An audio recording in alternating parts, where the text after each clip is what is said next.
series finale is next.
Back in 2009, Ben Zobrist redefined the super utility role in baseball, playing 7 different positions for Joe Maddon and the Rays.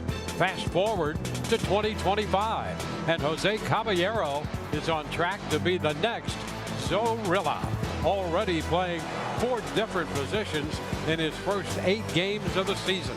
Today, Cabby and the Rays square off against Mike Trout and the Halos in the rubber game from Steinbrenner Field. And not only did the Rays shortstop Jose Caballero play all those positions, but he gave the Rays an early lead with that grand slam in the first inning last night. And a beautiful day, 79 degrees today in the wrap-up game of this series, as the Rays again play host to the Los Angeles Angels with Brian Anderson and Ryan Bass, Dwayne Stats.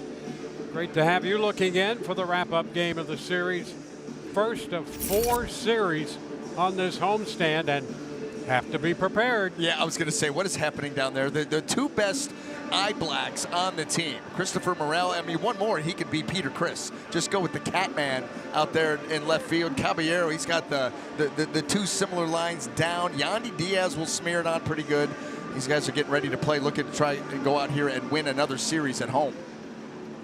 Well, when you're at the top in any category, you want to make sure that you stay at the top, and that's what they were doing. Just a one-on-one check there to make sure everything's properly applied.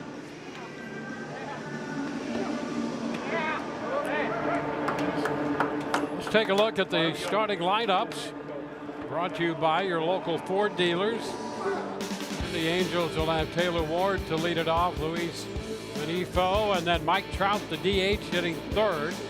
Jorge Soler is the cleanup man. Logan O'Hoppe will catch. Nolan Chanuel at first. Kyron Paris at second base. Joe Adell in center field, and Tim Anderson back at shortstop. He's played second and short in this series. He'll bat ninth. Well, how about Kyron Paris? I mean, he is off to a tremendous start here for the Los Angeles Angels. 5 home runs on the season. He had 2 last night. Got the fastball right there deep into right center field. Another fastball down. You can see by the swing plane of Kyren Paris, he wants to get down through the zone and elevate launch angle. Look for Rays pitching, Zach Littell in particular, with that fastball at the top of the zone to get above the uppercut swing, and then the split down below and short to get under that swing, because Paris right now is some kind of locked in. And he was a guy too, Dwayne, that didn't have a great chance to make the team coming out of spring, but he forced the issue with all the hitting he did in spring training. Kind of forced Ron Washington's hand and has made most of his opportunity. And there go the Rays taking the field. With that win last night, they've gone to 5-6, snapped the losing streak. And the Angels 7-4 to begin the year. Well, Zach Littell, he has had one tremendous start and then one so-so start. Was able to get through 7 innings in that start against the Rangers, giving up 5 earned runs, but his opener against Colorado, 6 innings of 1-run baseball. So the overall numbers there, the whip outstanding. That whip stays there. That ERA is going to come way down. You can limit those base runners because he's done a nice job of keeping the ball in the yard, and his 13 innings of work has just given up 1 home run. This is the mix right here, that slider. A lot of times that pitch is used more as a cutter, not a true slider with tilt. Now he will get on top of it and get it down in the zone, but more times than not he uses that pitch like a cutter, complements it with the split, a very good split with good depth to it, and then the 2-seam and 4-seam fastball that he will split up. 34% overall. Let's take a look at the defense, how it's going to line up behind him, outfield left to right. Looks like this: Christopher Morel, Cameron Meisner, and Jake Mangum. Across the infield, third to first, Junior Caminero, Jose Caballero, Brandon Lau, and Jonathan Aranda, with Ben Rortvedt getting the call behind the plate. Well, Caballero hit that grand slam, his first career grand slam. And last night was interesting to see the effects of the wind here for both clubs here, and that the slam for Caballero, 327 feet, the shortest grand slam in the majors in the StatCast era. I believe it. There were a couple of those last night, but all 9 runs scored on 6 different home runs to right field.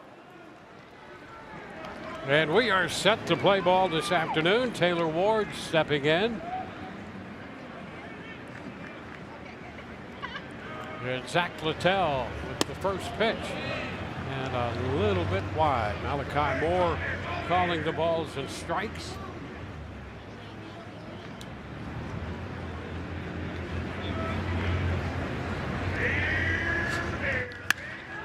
Ward shoots one into right field, and Mangum's going to go back, and he will watch that one get out of here. Here we go again. Another home run to right. This one on the second pitch of the game. And it's 1-0 Los Angeles. Take a look at the flags out in left center field, and that's that same wind pattern. Last night, the flags weren't really moving all that much, and the ball was carrying like crazy. Wind's a little bit more pronounced here today out to right field, so you're right. This could be more of the same. 2-seam fastball, let it get into the zone and get the barrel on it, and it's just going to carry. It does not come down until it's out of the park. Luis Renifo, the hitter.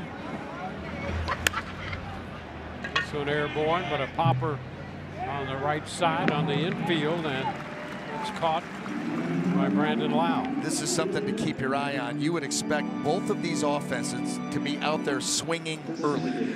Zach Littell, how can I get you out in 3 pitches or fewer? Jose Soriano pounds the zone, tries to get you to hit the ball into the ground. So you're going to see a lot of early swings by both of these offenses. Mike Trout, he is taking Grazed. that first pitch. I don't know if it hit him or not. And boy, it appeared that he might be hit by that pitch, but somehow he avoided being hit. That ball popping out of Rortvedt's mitt.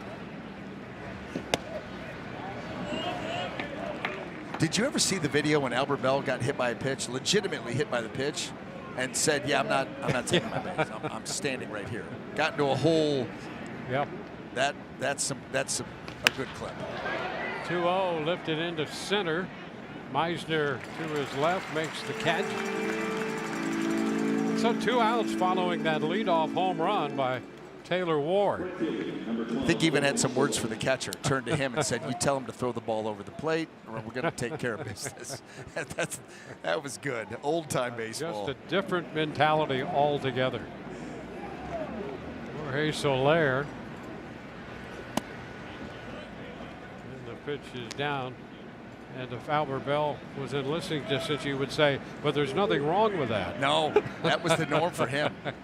I got an opportunity. I had a poster of him in my college dorm room.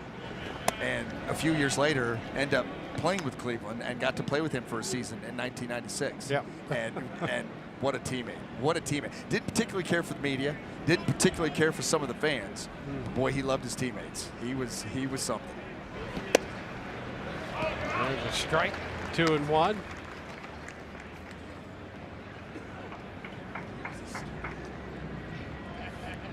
Albert and BA. Yeah. It's quite a combo. It was. And that's a strike. It's 2-2 here to Soler. I'm going to tell that story sometime about when he blew up Fernando Vina out at second base. Yes. And the backstory. Yep. You know, everybody was like, well, that's just Albert Bell. That's what he does. Well, there's more to it than that. Yeah, And he was full. Tremendous competitor. It's like a tank and going into second. Oh, I mean, yes. A linebacker. Built? Yeah, he was a linebacker. And a cut and a miss. Soler out on strikes, a run on the home run. Yandy Diaz will lead off when we come back.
On to the bottom half of inning one. The Rays coming in to hit.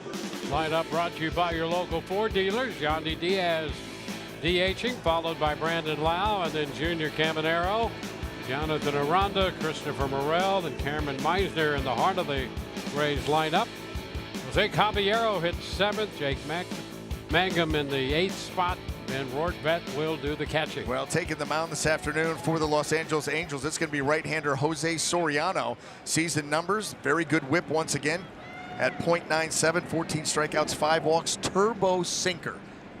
Throws at 58% of the time, big-time velocity. There it is. That pitch is down. No ball, no strikes. Yeah, he will challenge you with that pitch. Try to keep the ball on the ground. He has the ability to miss bats, swing and miss because of the power stuff. Knuckle curve, slider split, occasional four-seamer. Down. And boy, you can see the trend over the last 2+ years of throwing that that pitch and the number of ground balls he gets. Yeah, and he's got that combo. We talked about that last night with Manuel Rodriguez coming out of the Rays pen. Ball chopped to short. Anderson makes the throw, and Yandy is out number 1. Let's take a quick look at that Angel defense and see how it's going to line up here this afternoon. Outfield left to right, we've got Taylor Ward, Joe Adell, and Jorge Soler. Across that infield, third to first, Luis Rengifo, of course Tim Anderson, Kyron Paris over at second, Nolan Shonowell, and Logan O'Hoppe back behind the plate. Brandon Lau.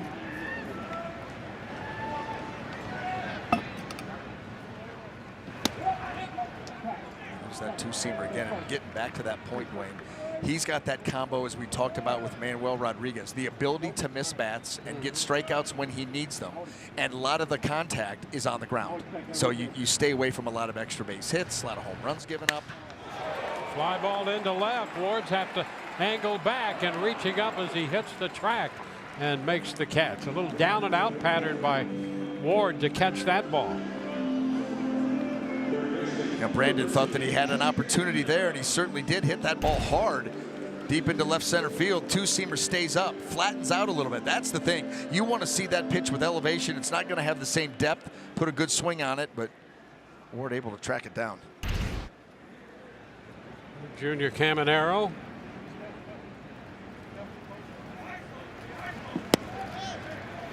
Too low. 1-0.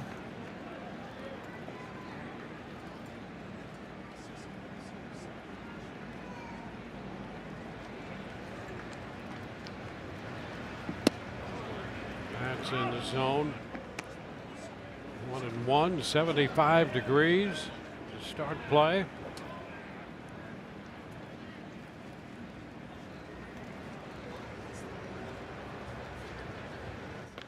There's a line drive, solidly struck. Base hit into left for Caminero. And now the ball loose on the infield, and Caminero will take advantage of that and move into second. That is some of the worst luck that you will see. The throw coming into second base, no one takes the throw, and the ball hits second base. How about this? Just lobbing it in there. Hits the bag. Hits the bag. How about that? So Caminero saw that ball deflect like it did. Takes the extra base. That's going to be an error charged to Ward. That's a tough error. Yeah. That's a tough error. Yeah, it'd be tough for him to hit the bag again. You can throw that, yeah, the rest of the afternoon. That's right. And maybe not do that. So the Rays with a scoring opportunity, presenting itself with two gone. 97 on the first pitch out of the zone.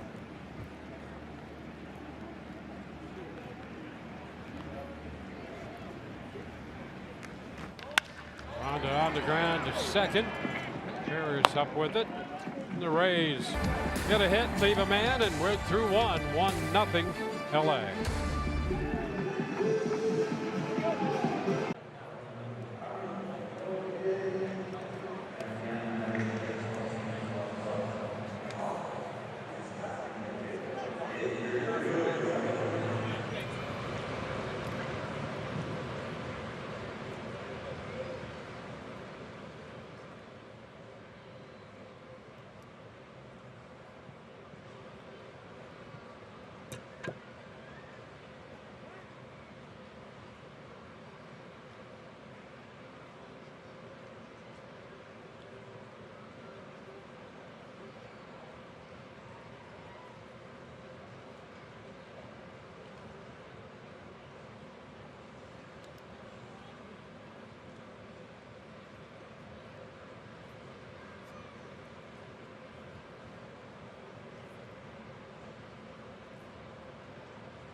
Back here at Steinbrenner Field, well, if you want to catch the action of where you might actually be able to grab a home run ball, I am sitting right here out in the short porch in Wright, and I'll tell you what, got my handy dandy wind meter here, Dwayne and BA. You guys know I love covering my weather with you guys.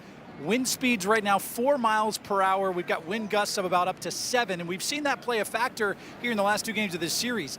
10 runs in these last 2 games have all been on home runs out here to right field. In fact, 11 of the 14 homers this season here at Steinbrenner Field have been out here to the short porch and right. Talking to some of the guys in the clubhouse, including Ryan Pepio, he said, you know, it's just something we're going to have to get adjusted to game by game. If you guys remember the first homestand of the season, we didn't see a lot of the balls flying out of the ballpark here in right. In fact, a lot of them have been getting held up. But certainly over the last 2 ball games, Dwayne and B.A., we have seen the wind play a factor and these baseballs flying out here to right field. Yeah, this one went flying by the bag at third up the left field line off the bat of Logan O'Hoppe. Has himself a double as he beat the throw back in. Well, here it is, that split, and it stays up enough. O'Hoppe gets a good look at it and is able to hammer that ball, keep it fair, get it by Caminero. And then right there, Morel playing it aggressively, but just can't quite get the throw there in time. A scoring opportunity for Los Angeles. Shonowell, the first baseman, takes the ball. Nolan Shonowell, .293 in the early part of this season. He's 2 for 4 with a walk last night.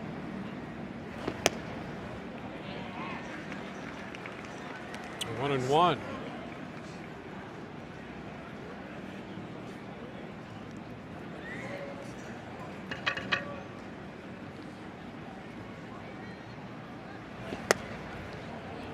And pretty close right there. That pitch on the corner could have been a strike. 2-1. Having flashbacks.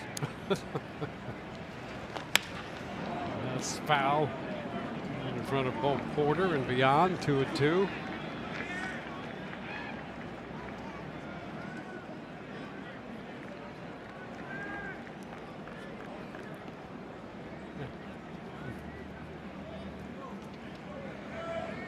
Yeah, Rob Drake not with this crew today. Brock Baloo is out there at second base with Moore moving in behind the plate. Popper left field side toward the line. That's a fair ball and will bound out of play. O'Hoppe will score from second, and a double for Shonowell. And it's 2-0 early here for Los Angeles. You know, the way the wind is blowing left to right, does the wind hold this one up? And see that 2-seamer moving away, and Shonowell just kind of slices that ball down the line, but it stays fair. I mean, that just comes dropping right straight down. And then, of course, bounding out of play. And boy, we talked about it in the first home series, or the first home stand. About wondering how this field was going to play. No upper deck, so any wind is just going to come whipping right through. There's no upper deck to slow it down, and just how it would play, and it's been completely different. Yeah, the first series was inconclusive. And what you had an article on Fangraphs that was written about the wind and how different it was. You and I, watching batting practice, watched the wind shift directions 3 different ways. Absolutely. During BP. And then all of a sudden, in this homestand, everything flying out to right. There's a strike. And you wonder if that's going to be the norm. Well, you know, you have a feeling it might be, but even today, we start with it going out to right. We saw it last night. Right now, the American flag is just hanging there on the pole straight down. But at any moment, it could be headed out to right field. Yep. And, you know, you've seen enough baseball. By the way, nice split there by Zach Littell. So Paris is out on strikes. Well, the distances, and we can take a look there, kind of the overlay of the Trop and Steinbrenner Field, and the differences. Boy, that's a stark difference right there. Yeah, and especially when you're talking about Tropicana Field, that is a controlled environment, and then all of a sudden, if you are going to get that wind blowing left to right, you're so much shorter. You get a little help from the wind, and makes it a lot easier. Yeah, you've got balls that would be out here on the warning track at Tropicana Field. Maybe not even. Yeah, You're right. might have a little turf left. Yes.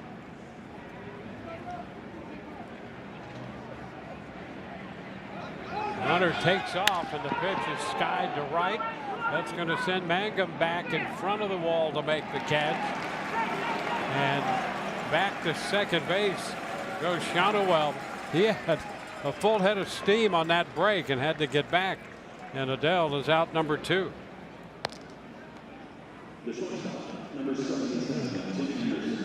Let's take a look at Shonowell. There he goes. Uh-oh. Now you got to go back, read it, get back ready to tag. Does not come off second base clean by any stretch. Something was going on there.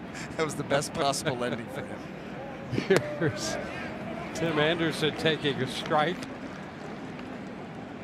I just love that it happened during a Joe Adele at bat. There's some poetic irony there. That's right. We saw him run right past second base last year. I've never seen anything like that. I really haven't. Stole second base standing up and just ran through it like it was first base. And was immediately tagged out. Yes. So he was 15 out of 25 in the stolen base department. Should have been 16 out of 25. 1 to Anderson. Fouls it. 1 and 2. Well, here's a flashback. Big lead, great jump. Got it stolen easy, right? But then that happens. I've never seen it. Caballero with a double take says, hey, I can tag you.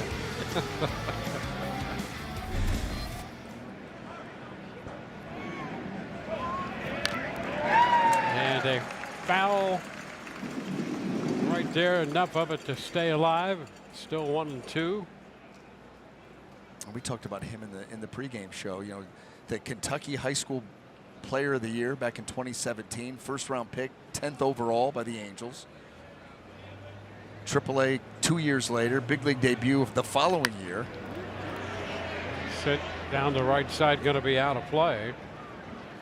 Hit 20 home runs a season ago, and he has one of the fastest bats in Major League Baseball. He's in that 96th percentile in bat speed, but yet hasn't quite put it all together consistently like you would have hoped at this point. But still that athleticism, still young. See where it goes. That's ball 2, up and away. 2.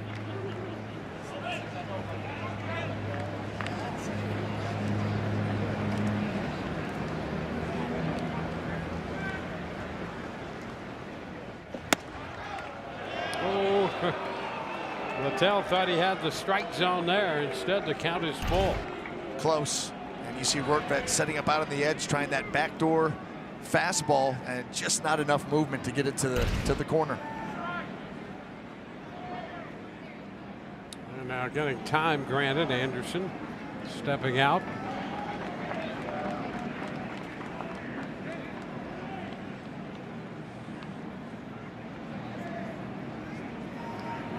Ron Washington, manager of this Angels team. And ball 4. So with a run in the inning, men now at first and second and 2 outs. Kyle Snyder will make a trip to the mound. Yeah, you really do wonder how they're going to approach Taylor Ward in this at-bat. Obviously homering in his first at-bat to right field. He does a good job of staying inside that baseball. Well, fans, claim your share of the Rays 50-50 charity raffle jackpot. Proceeds supporting youth programming in Tampa Bay. So you can win big and support the community. You can donate and win from home at Rays5050.com. Well, Taylor Ward opened this game, hit the second pitch thrown, and hit it out the other way. Middle away, he just lets that ball get deep into the zone, knowing that just get it in the air. And that's exactly what he did. So interesting to see here with 2 runners aboard and 2 outs in this inning how Zach Littell attacks him, especially after Kyle Snyder coming out there and going over this little game plan with him. And there you go.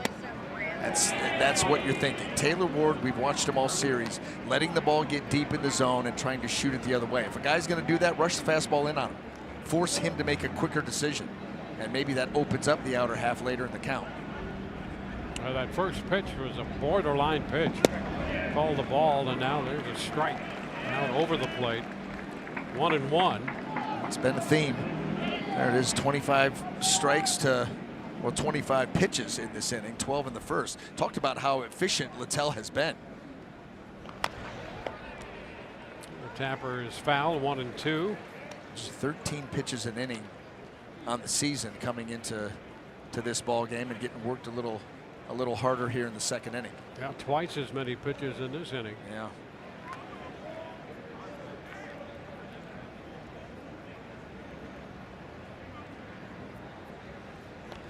That's foul back.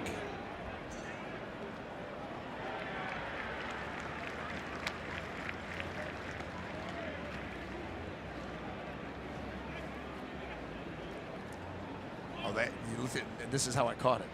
Two hands over the shoulder.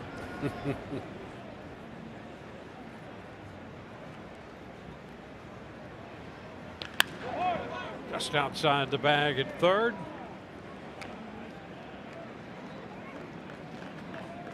Still a 1-2 count.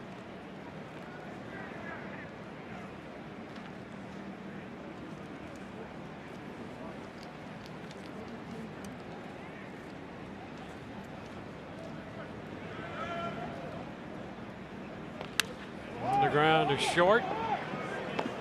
They go the short way to second to get the force to retire the side. It's a 2-0 game.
Rays baseball brought to you by your local Toyota dealers. Toyota, let's go places.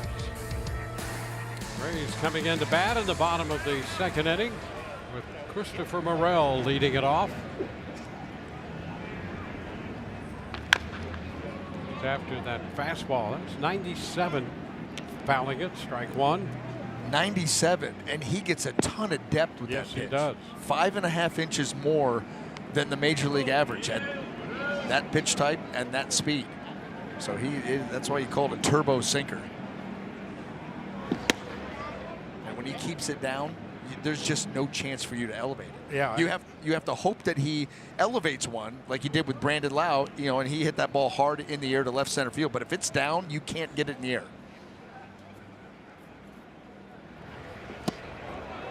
And then he gives you the curveball there, knuckle curve, 1 and 2. That knuckle curve, he can spin it tight. That's another pitch. It gets a lot of depth, but guess what? It also gets a lot of sweeping action away from those right-handed hitters. Into the dirt. 2-2. Well, his reliance has been more and more on that sinker, and it's been a great pitch for him. And you couple that with that curveball we just saw, pretty good tandem.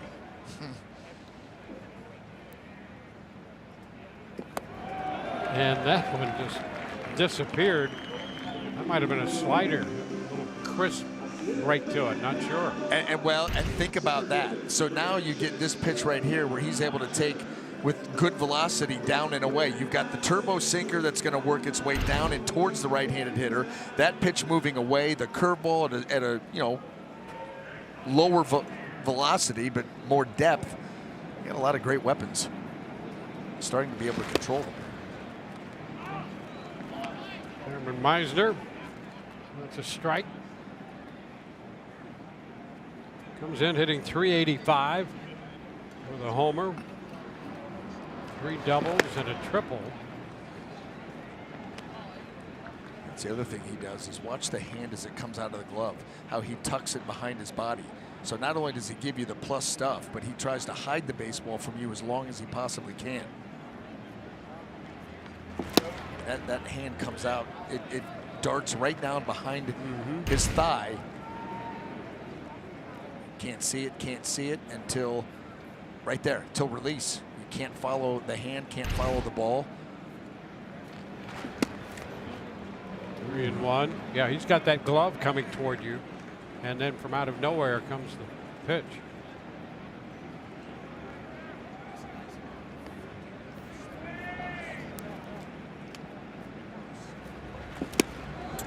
Now we're going to go full with the swing and miss. It's a high octane sinker.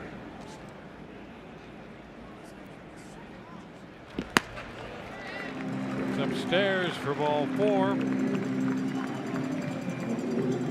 So the Rays got a base runner with 1 out here in the 2nd inning.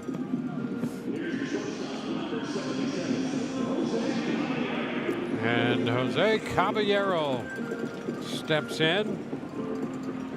The grand slam in the 1st inning of last night's game. His first career slam.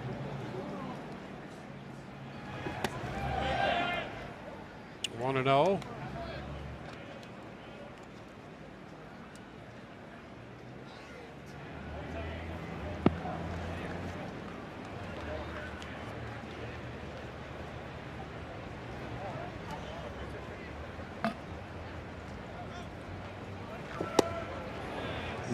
One ripped by Caballero with that ball. Boy, 97 in that sink on. Yeah. Wow. That's a pitcher we're talking about. When he executes it like that, you know, you're either going to swing and miss or you're going to hit that ball straight into the ground.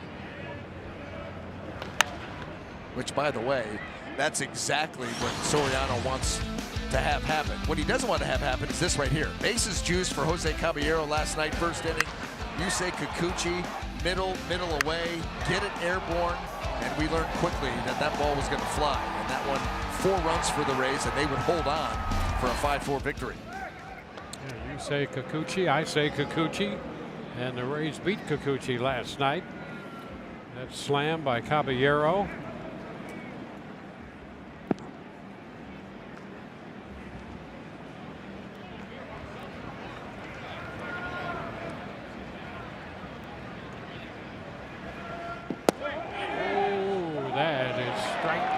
Call at the knees. And that was a delayed call. I thought that was going to be another borderline pitch that the Rays were going to benefit the call from. You can see it's clearly in the middle of the plate and dropped right on the bottom of that zone. Perfect pitch. You know, that pitch on its way down, and O'Hoppe received that, got under it, held it up. And a good pitch. Mangum. Ball, no strikes. Jake Mangum at 367.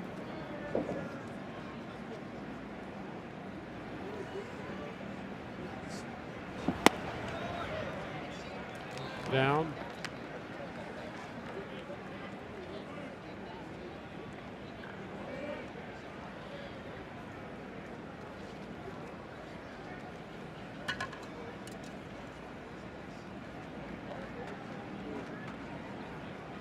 Los Angeles with a run in the first, a run in the second. Rays left a man at second base in their first. Meisner aboard at first base now, 2 outs in the second. It's 2-1. Some pretty good bite to that pitch. Yeah, and not a pitch that you would expect at a 2-0 count. That was clearly out of the zone, but he did get Mangum to go after it.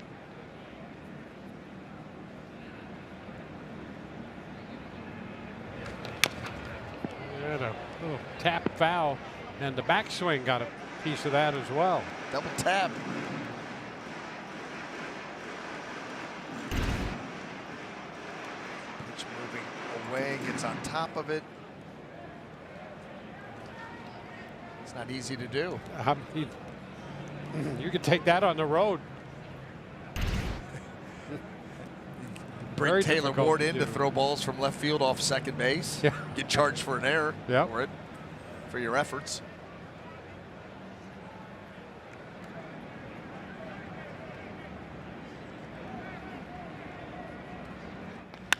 2-2, skied to left, and Ward will go back, looking up, waiting, and making the catch, and the Rays leave a man. We're through 2-0 Los Angeles.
When the Rays hit one out of the park, you score free pizza from Colony Grill. Buy any one pizza and get a Colony Grill famous hot oil pizza for free. Restrictions apply. For more details, visit raysbaseball.com/Colony Grill. Third inning underway. Luis Rengifo takes a strike. Rengifo down at third base today. And the foul ball runs the count to 0-2.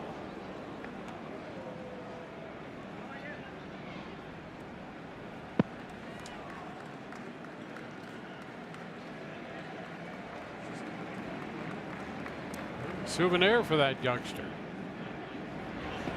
And a cut and miss. 3 pitches, 1 out on the strikeout. The third strikeout for Littell. Takes that cutter, keeps it at the top of the zone, and is able to beat that swing to the north side. We talked about that. It gets categorized as a slider, but there are a lot of times where he will use it just like a cutter. And the first pitch strike to Mike Trout.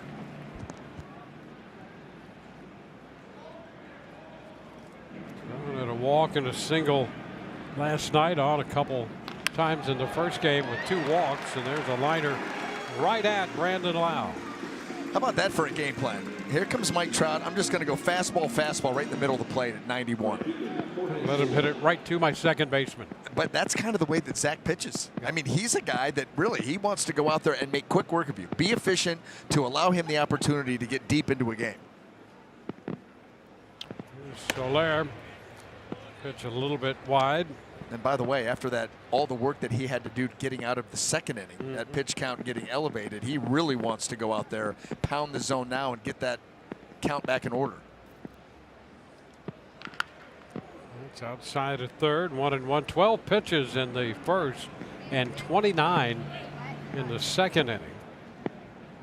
You keep this at 8 or 9. That'll go a long way towards getting him back on track.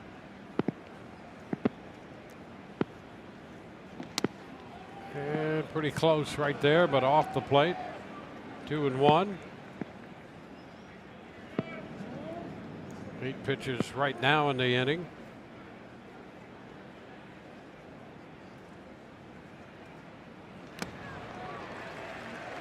And 2-2. 10-pitch inning would also be good. Yes, it would. I was going to say, he just blew by 9.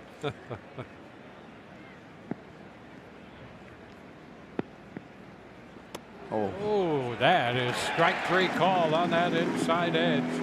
So he does it in 10. He got Soler swinging in the first, looking in the third.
Two nothing ball game, bottom of the third. Whether you're a Jedi Knight, a Florida Gator, or first responder, the Rays have a special ticket package highlighting you.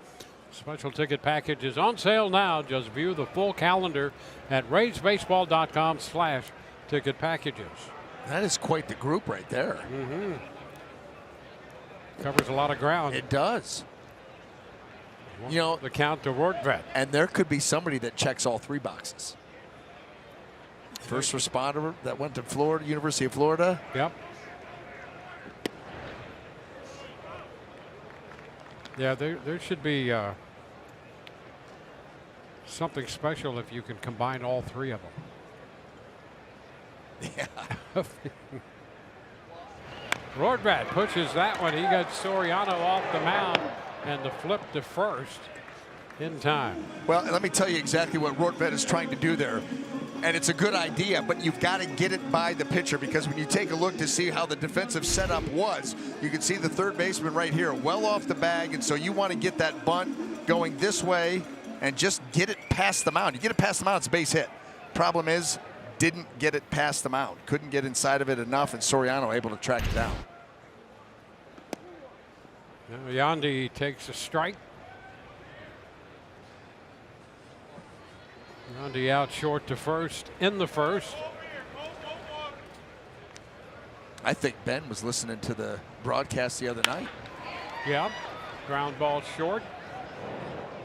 And that takes care of Yandy. Anderson's throw. You know how well he had all that room to work with on getting the bunt down. Yep. And he also knows that Rengifo had been dealing with a little bit of a hamstring injury that you were talking about in spring training. Yep. And so maybe trying to, you know, to challenge that, all the while trying to get that base hit, just didn't get it far enough. Good idea. Yeah. Doing his due diligence. Now Brandon Lau. Pitch is wide. 1-0. Always good to do your due diligence. Right? I mean, turn over every stone. Little tap off the mound. That's Soriano, and he'll just run it in himself. One unassisted. On to the fourth. 2-0.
Braves pitchers strike out 10 batters during a home game. Go to any Cain's Furniture store within 5 days. Receive a Tijuana Flats coupon.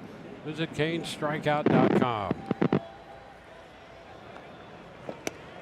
Catcher Logan O'Hoppe leading off the fourth. There's a strike to him.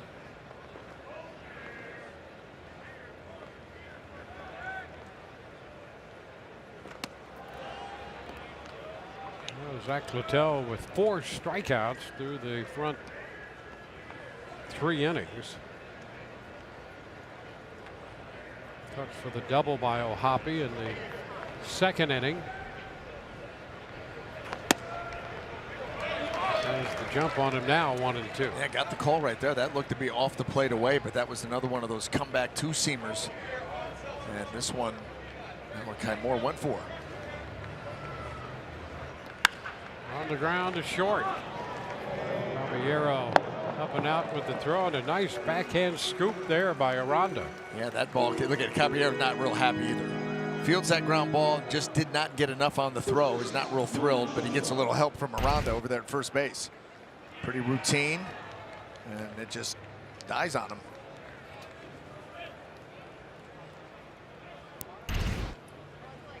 Nolan Shawnuel.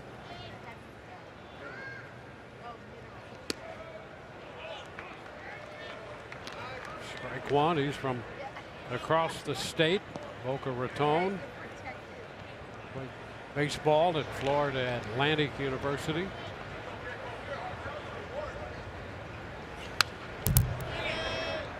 Count goes to 0-2. The first rounder 2 years ago. Got to the big leagues quickly. He was the 11th player picked in the 23 draft.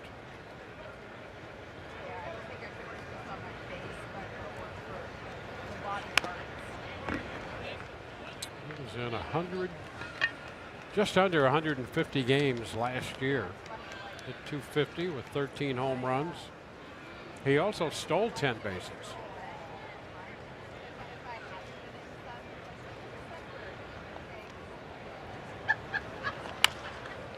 And out front of that one.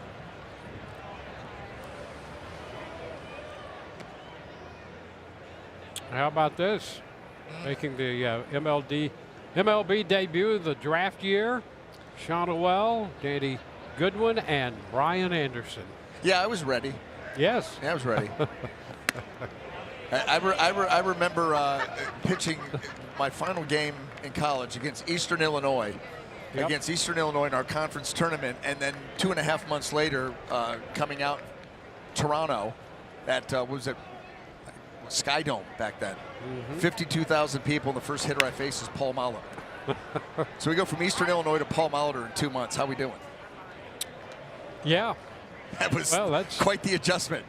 212 people at the conference tournament against Eastern Illinois, 52,000 in Toronto, and the first guy you face is a Hall of Famer. And they knew you were up for it. Well, I was there. Oh, there's a fly ball into right, and anything in the air. And a nice catch out there by Mangum. Stayed right with it. And a little leap helped. Boy, anything out there here, this series, you hold your breath. And Mangum timed his leap and made the grab. Now, this ball just did not get high enough or far enough, and Jake Magnum with our GTE Financial instantly easy play, anything but, times the leap perfectly, and really took that ball. That was a home run. Yeah. That ball would have sailed over the top of that wall. You couldn't really tell from our vantage point, but you look at that replay, that was home run distance. No question about that. So Mangum keeps a run off the board.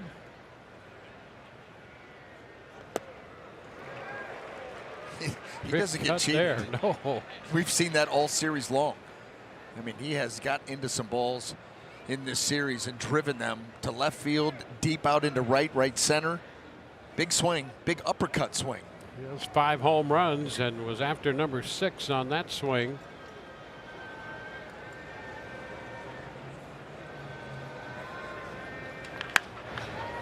Down to shortstop and a nice hop for Caballero. So 1, 2, 3 inning. Let's take another look at the handiwork of Jake Mangum out there in right field, bringing that one back.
Number 13, Junior Caminero. Rays coming up to bat here in the bottom of the fourth at Steinbrenner Field. Well, you look up the league leaders in doubles in majors this year, and the Rays' Jonathan Aranda right there near the top of the list. Might be surprising to some, but not to the dudes who grinded it out with him in AAA. I feel like this is the closest I've seen him to when he was in Durham, Curtis Mead told me. The at-bats are just high quality. Other than confidence, Kevin Cash has noticed one key difference from 2024. He's showing some adjustability with some of the fastballs. Maybe he didn't get to a year ago, Cash told me. He can stay on pitches and you're seeing him use the entire field, or if he drops the barrel to it, he can pull it. I think having confidence has allowed that talent to come out. Dwayne B.A., 7 of his 10 hits have gone for extra bases. He's off to a scorching start, guys. Yeah, I think a combination. I think he's stronger and more experienced. Understanding how the league's been attacking him. Yeah, hey, there's a shot into left, and it's going to be over the head of Ward. Caminero on his way to second, going to get a double out of that. And a leadoff hit. The Rays have a man in scoring position. You know, maybe if it's somebody other than Caminero, who's another guy that's got elite bat speed, this ball comes down and Taylor Ward is able to make the play. But this ball just wouldn't come down. Absolutely smoked, and look at the carry. Just right over the top of his head. And a great quick start here for the Rays. Yeah, 111.8. Yeah, I mean, that looked off the bat like Ward was going to be able to make a play on it, but that ball just would not come down. And here is Aranda with a chance. Another man in scoring position for the Rays. By the way, how about Ryan Bass and his get-up today? That's like an opening day get-up. That's I'm going to leave the ball game and head to be a best man and help officiate a wedding. You know, I'm never surprised by his outfit. Class. Mm-hmm. That's right. Well, somebody on this crew's got to have it.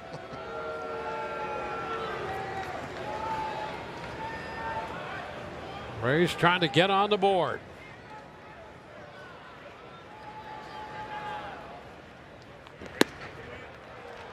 It's 97 up. 1-1.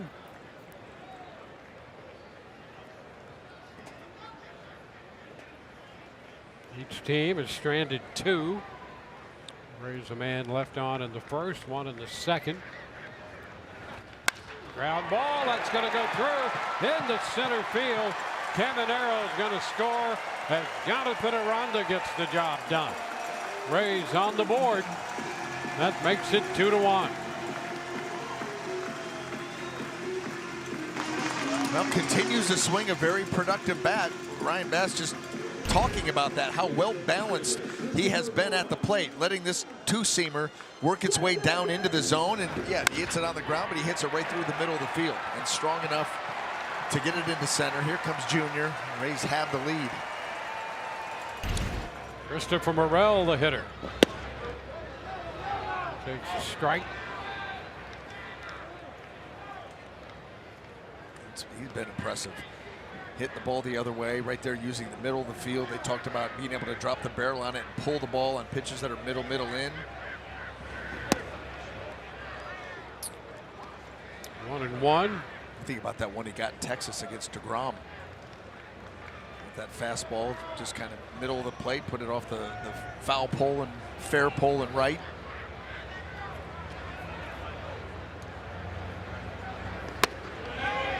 Now Morel takes it low.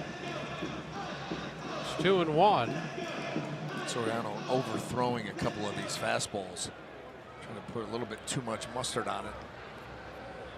Morel came up with a double in last night's game. Fouls this one beyond the coaching box. It's 2-2.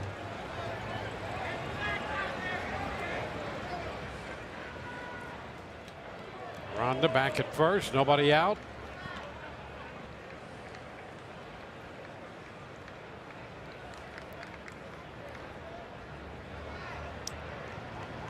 Kyron Paris is teetering. Yes, he is. He's right on the borderline. Remember, they were talking about that call at second base, there being kind of an angle that you had to stay out of, an open area, but they've let these guys get about as close as you possibly can. This is what you're talking about, Dwayne, just locking them up. There, the breaking ball freezes them right in the middle of the plate.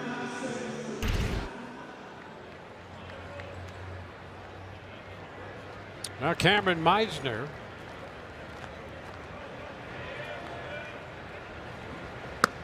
It's upstairs, and with the left-handed hitter up there, now it's Anderson who's crowding the middle.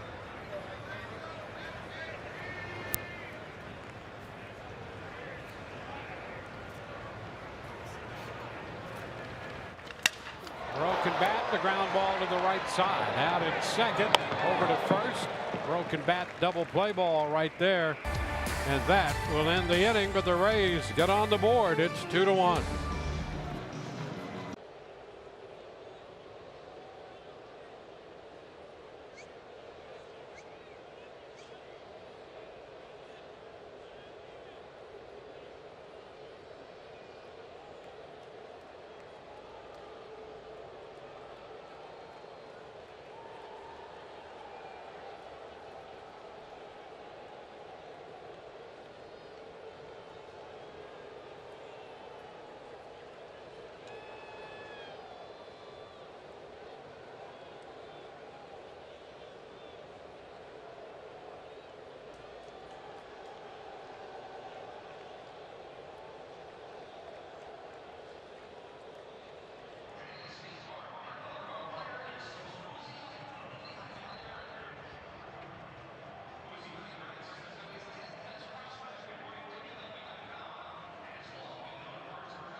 Honor Jackie Robinson and his pioneering legacy with the Rays. Jackie Robinson Day next Tuesday. The Rays host the Red Sox. 7:05 first pitch. Get your tickets at raysbaseball.com/42. There's Adell going after the first pitch and sending it deep to center. And a leap by Meisner, but that ball is gone. First pitch, and Adell, who hit one to the track and right his first time, hits it out to center this time. Dwayne, you know, we talk an awful lot about how a hitter will let you know that he got one. Sometimes the pitcher will let you know. And when that ball was struck, Zach Littell's head immediately went down because he knew coming out of the hand that that pitch was not where he wanted it. And Adell was all over it.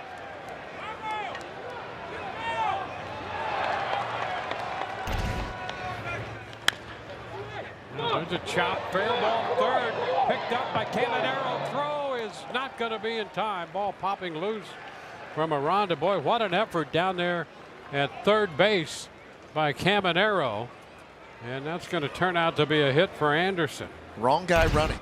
It was a great effort, but you're not going to get Tim Anderson. He ends up in foul territory, throwing the ball as he's falling away and just not able to get it there in time. Too much speed going up at first base. Fifth hit for Los Angeles. And here's Taylor Ward, top of the order, which is up. This is what we're talking about, the reaction of Zach. As soon as it's hit, right there, you know, that's when a pitcher lets you know.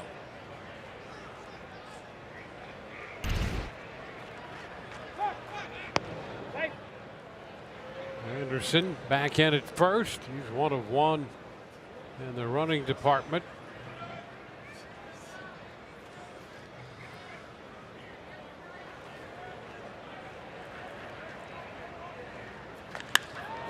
Fly ball center field. That will send Meisner back to the wall, and that one is going to get out. So 2 home runs to center field. Ward, his second home run of the day. A 2-run shot with Anderson scoring in front of him. And within 4 pitches, 3 runs have scored.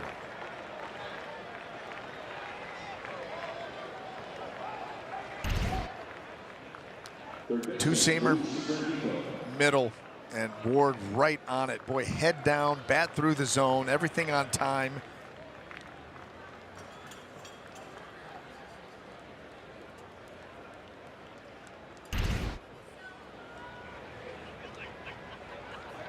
A foul ball by Renifo.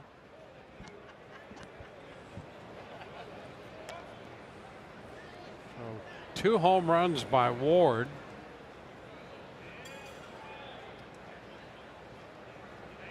Gives him 4 for 8 in his career against Littell and 2 home runs. His 4th career home run game.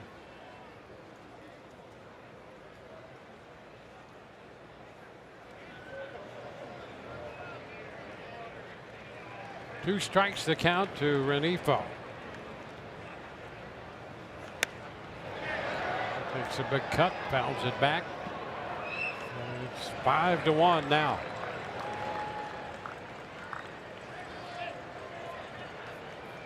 Five runs, 6 hits, 3 straight hits, 2 home runs in the mix in the 5th. 1 ball, 2 strikes.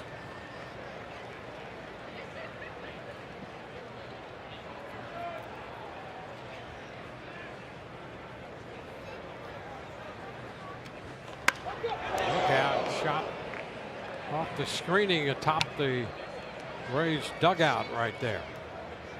Renifo hit that ball hard.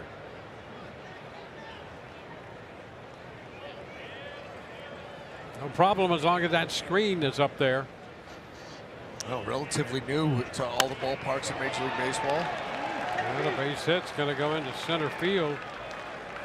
Renifo is aboard. 4 straight hits here in the 5th inning. Well, that was a really good job by Renifo following a pitch that's down in the zone, and he did. He just followed it down with his eyes, adjusted his swing, used the middle of the field, and that's going to draw Kyle Snyder to the mound. Well, they talk it over on the hill. Witness the Rays take on the best in baseball at sunny Steinbrenner Field. Be a part of the action. You can purchase tickets at RaysBaseball.com. The 2025 regular season presented by Orlando Health.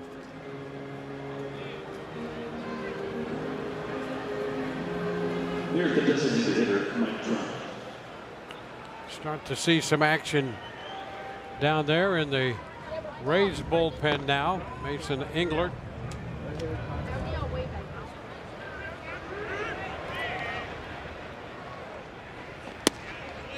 Pitch is down. Ward with the 2 home runs, driving in 3 of the runs. Shonowell with an RBI double in the 2nd. Adele with the leadoff home run here in the 5th. And now it's a 1-1 count.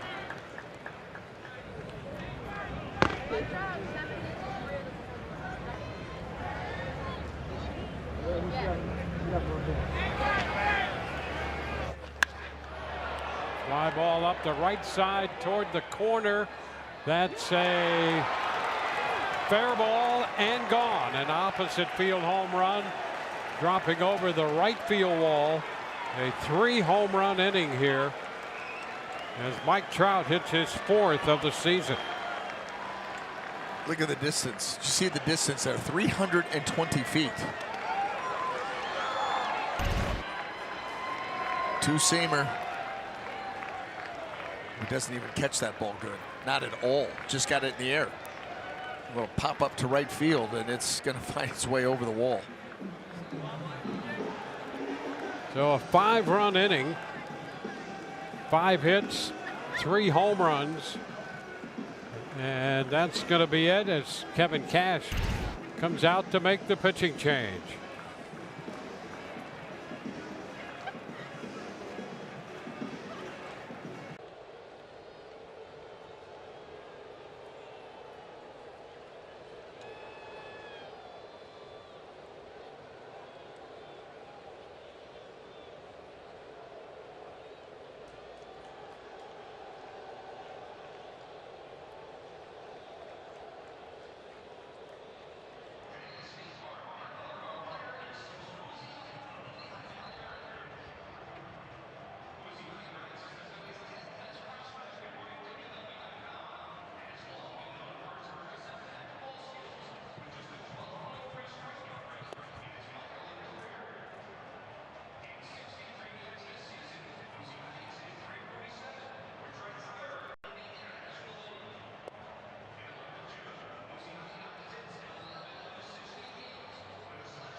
Well, let's take a look at our Toyota Keys combined home runs here at Steinbrenner Field. The first homestand, the wind was variable. It was, you couldn't tell from time to time what direction that wind was going to be blowing.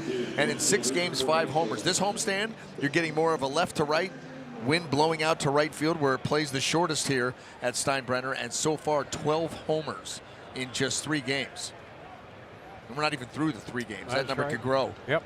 Littell gone after 4 innings, 5 hitters in the 5th. And Mason Englert, he last worked on the first day of the month and throws a strike to Jorge Soler. That was against Pittsburgh, a 2-inning scoreless stint, 1 hit and a couple strikeouts. And it's 0-2.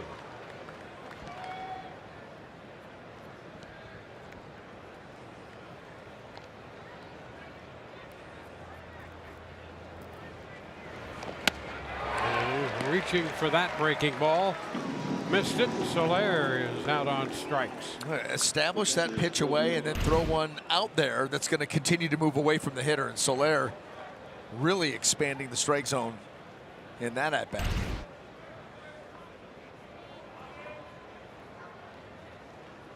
Logan O'Hoppe.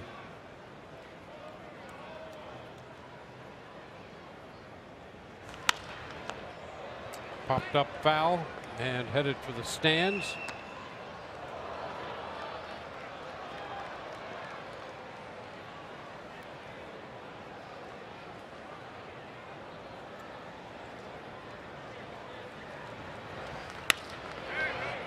Punched through the left side to the left of Caballero toward left center. And O'Hoppe with his second hit.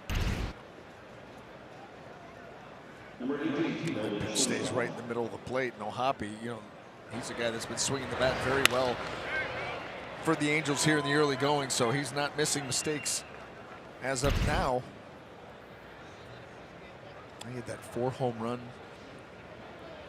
runs in 4 games coming into this series. End up not starting in game 1 of the series. Pinch hit late, base hit. Now Shonowell.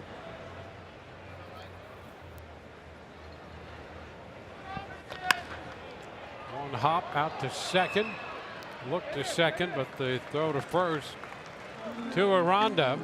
O'Hoppe moves into second. Shonowell is the second out. Kyron Paris will be the number 9 hitter to step in this inning.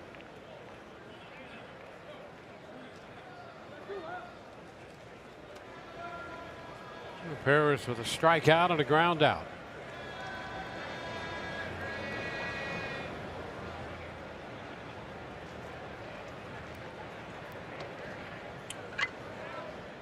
Angels scored a run in the first on the Ward home run.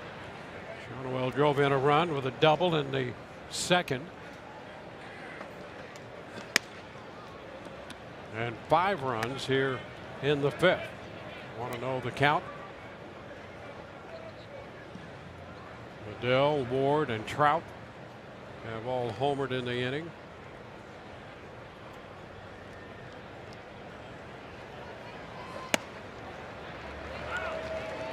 One ball, 1 strike.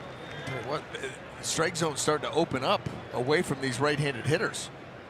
You see Malachi Moore set up on that inside corner, so he's got that angled look at any pitch away.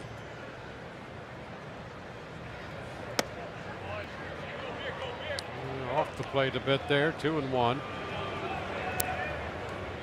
Worth a shot.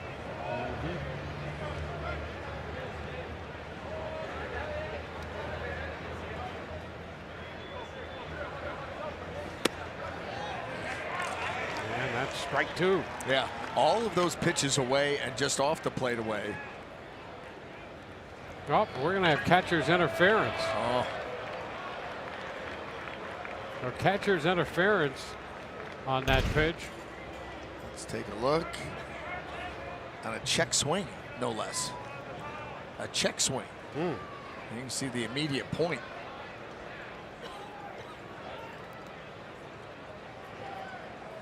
So Paris is at first. Hoppe is at second. And Adell, who opened the inning with a home run to center field, will bat again here in the fifth.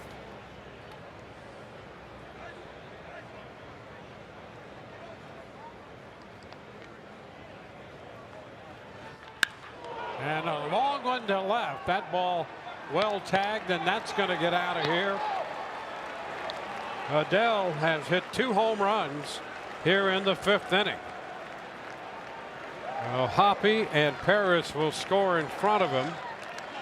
A 3-run home run, 2 home runs, and 4 runs batted in the fifth. And the Angels have opened this game with a monster fifth inning. Just a spinning breaking ball at the belt, and Joe Adell, how about that? Not only a 2-homer game, a 2-homer same inning game. Well, an 8-run fifth inning. And there's a strike to Anderson.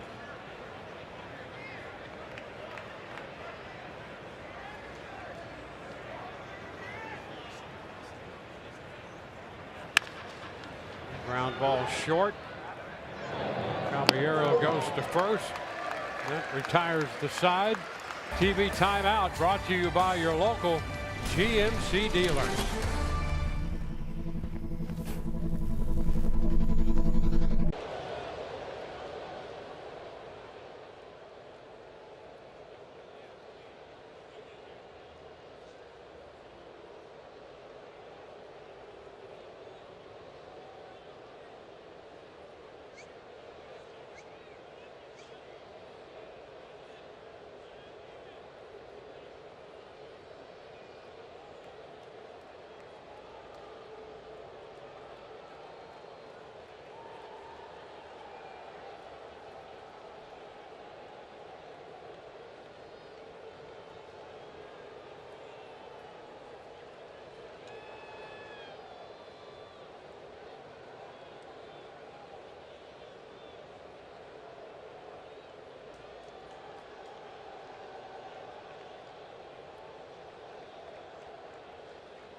Suit up this season at MLBshop.com. Check out the largest selection of authentic jerseys, caps, hoodies, t-shirts, and more. Visit MLBshop.com, the official source for Rays gear. Rays coming in to bat in the bottom of the fifth inning. Jose Caballero looking at ball one.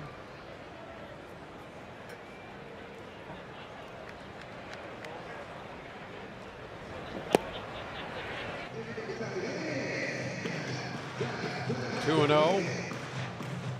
The Rays got on the board in the fourth on Camanero's double, and then Aranda's base hit. Caballero leading off here in the home half of inning 5.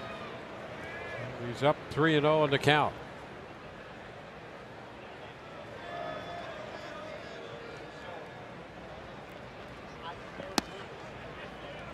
And a 4-pitch walk.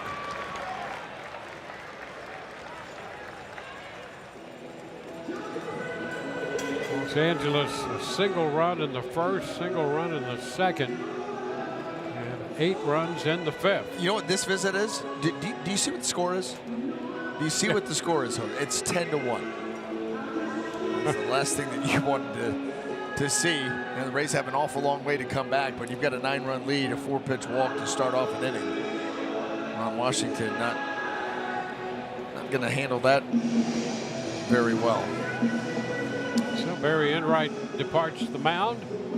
Upgrade your kids' game with a Rays Rookie Kids Club membership presented by Suncoast Credit Union. For only $40, the MVP membership includes a City Connect sling bag, bucket hat, and more. So join today at RaysBaseball.com/RaysRookies.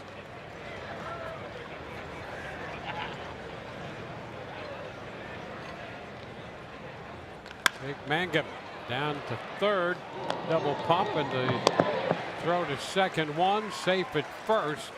Anderson at second base, the shortstop took the throw. That should have been a double play. However, the little bit of hesitation by Rengifo allows Magnum to get down the line, and you can see right here where he is playing off of third base and a little bit short. Watch his ball right here, but he doesn't know who he's going to. Now you got to turn. Okay, now I'm going to the shortstop, because typically ground ball to the left side, the second baseman's going to cover. But with that defensive setup, it was going to be the shortstop. Rengifo hesitated. That allowed Mangum to beat it out. Watch right here. Not really sure. Doesn't want to throw it to right field. Who am I going? Oh, it's you. That's all it took. So Mangum aboard on the fielder's choice. Ward Vett with a count of 1-1.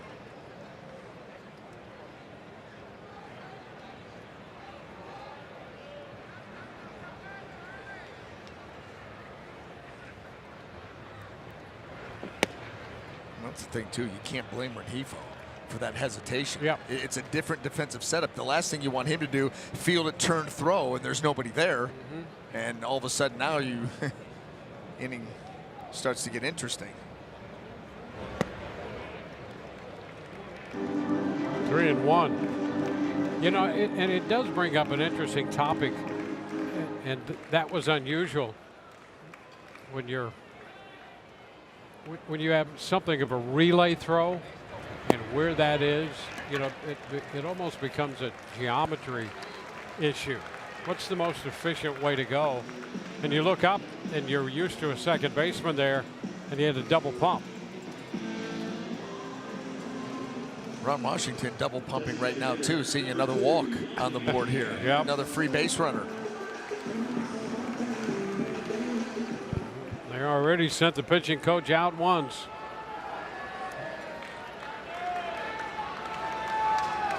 Two walks in the inning, 3 in the outing for Soriano. Yandy Diaz looks at a strike.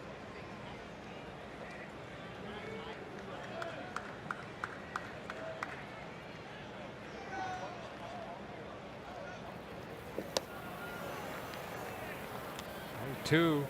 And you're reaching for that pitch. And he doesn't do that very often. He usually has a well-defined strike zone, does not chase very much. But clearly that pitch off the plate. Chopper, second base. That's one. First base high, but down on the bag comes Shadowell. And the double play will end it. We go to the 6th, 10-1.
Well, the Angels with an 8-run fifth inning have made it a 9-run game.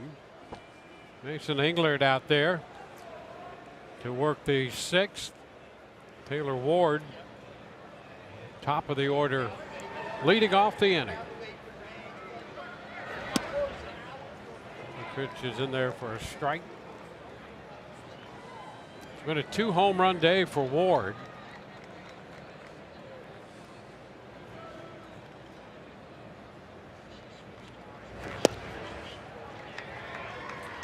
And a strike, 0-2.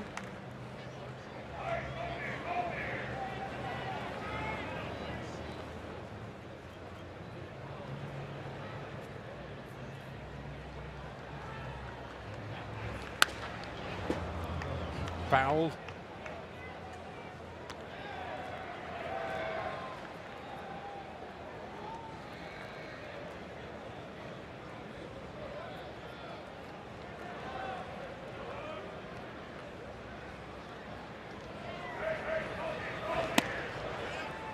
That's just wide.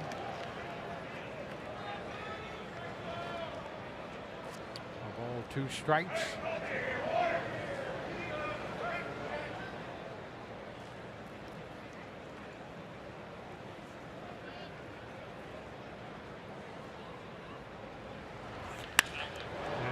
Drive, base hit into left. And Ward is on again. That gives him 3 for 4.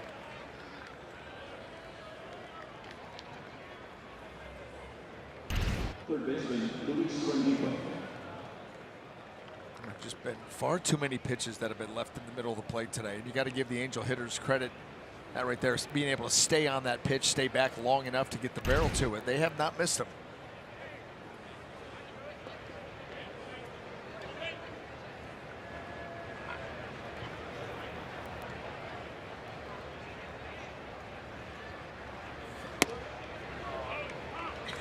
Strike. Rengifo.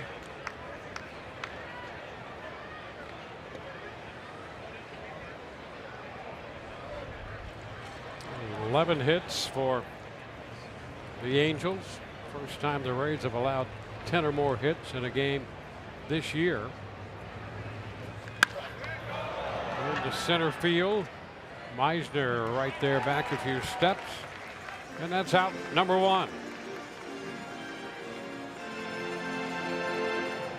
Designated hitter, Mike Trout. Now Mike Trout, the designated hitter.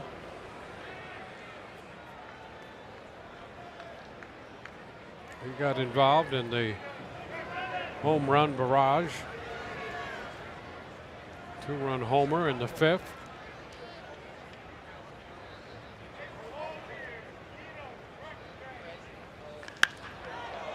Under this one, skying it into center. Meisner having a little trouble and tracking it. He tried to get an angle there where he could continue to follow that fly ball and made the catch. 2 gone.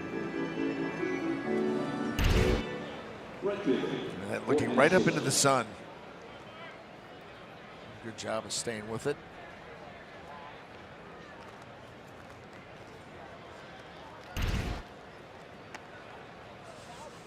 I didn't say anything about a high sky.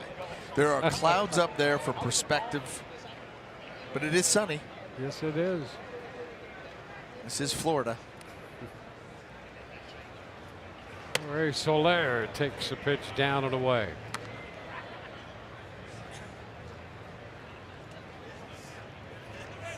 Soler's spot the only slot in the lineup not to reach base for the Angels. 3 strikeouts for Soler today. And there's a strike on the outside edge.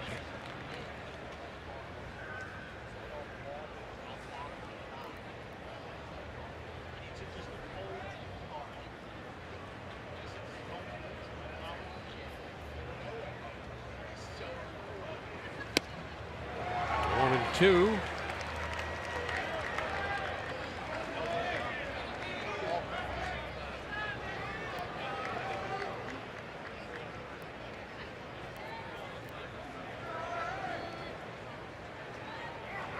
scoring in 3 of the first 5 innings. In the 6th now. Runner on with 2 outs. See another 1-2 pitch. That one fouled out of play.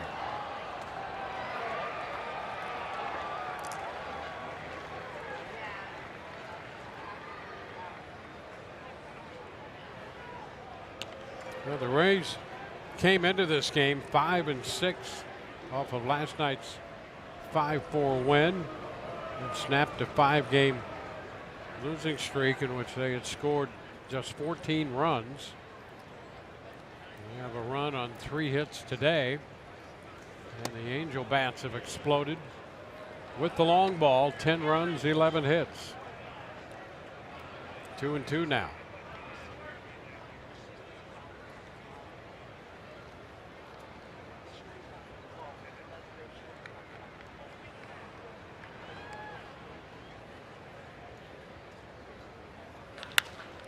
On the ground, deep short. Caballero goes to Lau for the force. Bottom of the 6th coming. Brandon will lead it off.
What's up, everybody? Rich Hollenberg, Doug Wechter. We are hanging out in the Rooms to Go lounge, and Doug, I have 2 words for you. Yes. Joe Adell. My goodness, those are my 2 words coming back at you after seeing what he did, especially in that 5th inning, man. You know, we heard the breakdown for Joe Adell from Brian Anderson in the pregame show. He talked about all the things that he can do at the plate, and we saw it on display. Here in the 5th inning, 2 hits, not 1, but 2 for RBI that inning. He's 2 for 3 on the day. The power game is insane right now for the LA Angels. And there here's you go. the StatCast 3D powered by Google Cloud showing you, and he's not even going to right field now. No, sir. He's just putting it up in the air like a lot of these Angels are doing. And there's a lot of fireworks coming out of that Angels dugout. Dwayne, as we send it back to you, I think you owe your partner next to you a sharp elbow in the ribs, because this is his fault. I take full responsibility. I mean, this was something that was hyped coming into the series, and we finally got to it today, unfortunately. Well, hey, you're going to have days like this. I mean, you don't like them, but there you are, 10-1. So you. I had a lot of days like that, Dwayne, in the offseason. Well, a lot of days. And you worked your way through it. 1-1 to count. Brandon Lau leading off the bottom of the 6th inning.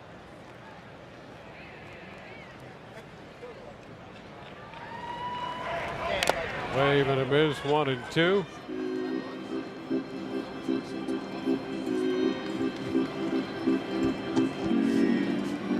Yeah, that'll be highlighted on our late night talk show we have in development. Yeah. Quite the content. Stories. Rays facing Soriano, to full count here on Brandon Lau.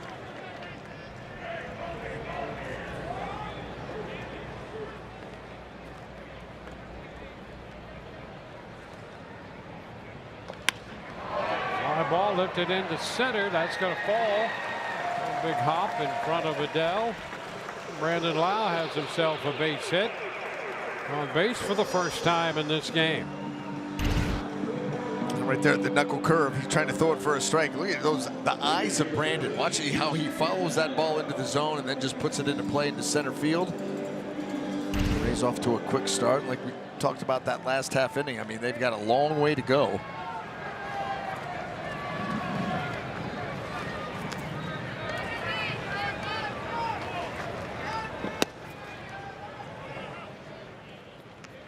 Junior Caminero won't strike the count. This is where you're in that dugout thinking, how interesting can we make this game?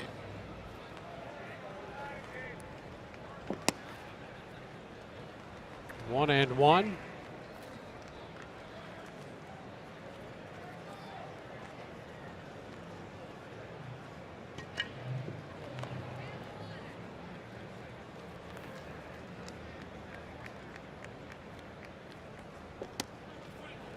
Strike out there on the corner says more. Open that corner a little bit. Boy, clearly in the last couple of innings, especially against these right-handed hitters, looking down and away at that angle, and Malachi Moore has really expanded the outer portion of that plate, well, beyond the plate. And we saw some of those close misses early in the game. The balls that appeared to be in the zone that were called balls, and now all of a sudden away from the righties. Be ready.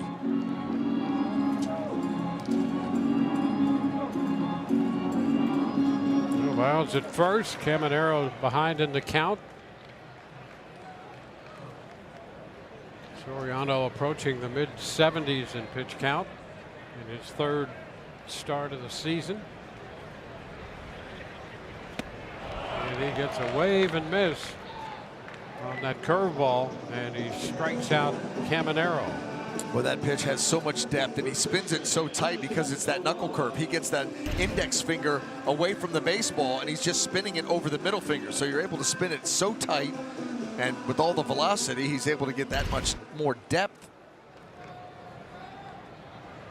4 strikeouts, 3 swinging, and 2 of those swinging coming on that knuckle curve. There's another one right there that just disappears. Goodness. Strike on Jonathan Aranda.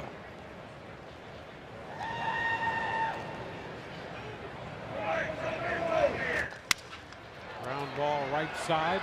Out at second. Out at first on the 4-6-3 double play. And for the 3rd consecutive inning, Rays have hit into a double play.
10-1 ball game. On to the 7th inning we go, with the Los Angeles Angels with an 8-run 5th inning have opened this one.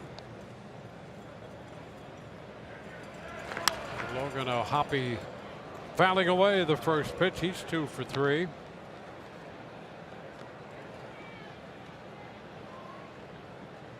Rays found the winning side of the ledger in the game last night, winning 5-4 over the Angels. And there's a hot shot in and out of the glove of Caballero, picked up by Lau, and he makes the throw to first, but it's not in time, and Caballero sprawled on the infield there after going for that shot. And it will be a base hit for Logan O'Hoppe. Well, he hits the ball hard once again. Take a look. Low liner, sinking liner. And that ball just went off the glove. And let's take a look here. Caballero, the dive, yeah. Oh, in and out. That's probably why he stayed down. Like, that ball was in my glove. Ends up squirting out the top. Yeah, he's not real thrilled. Well, then Shotwell with a liner grab by Brandon Lau for the out. Well, the Rays will have second team in of 4 teams on this extended homestand, and the Atlanta Braves, and they have had a difficult time of it. The Braves over in the National League East, 2-9 and 0-7 on the road. Well, how about this? Not scoring any runs. 3.1 runs per game. You see the record at 2-9. Team average way down.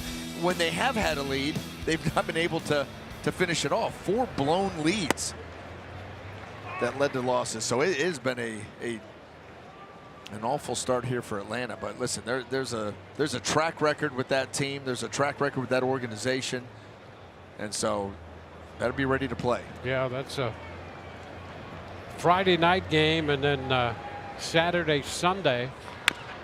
Little tapper, third base, barehanded pickup. Camanero's throw, got him at first. Nice play there. O'Hoppe moves into second, and Paris is cut down at first. It had to be a perfect play by Caminero, and you could not go to the glove. Bare hand and get rid of it right now. He's already got his feet ready to make that throw, and he does so accurately. I mean, he is coming in hard towards home plate, having to throw that ball all the way back across his body and doing it with velocity and accuracy. You know, that Atlanta series, that Sunday game, Chris Sale will pitch for Atlanta. Shane Baz for the Rays. A great Sunday matchup. Adell with 2 home runs today. Joe Adell 2 for 3, and he looks at a strike.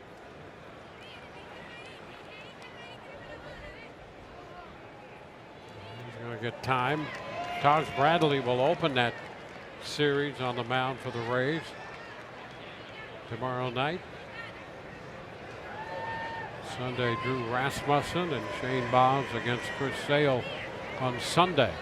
Friday, Saturday, Sunday.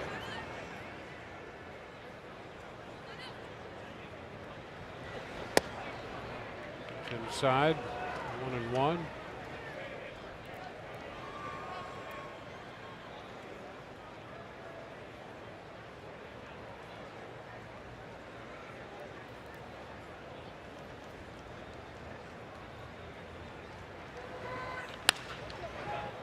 Foul off the stands. Rebounding out into left. And it's 1-2.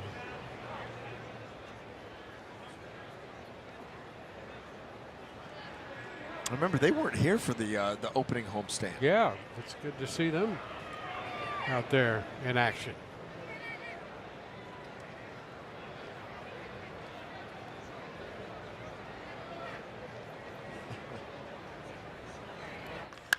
Two on the ground is short.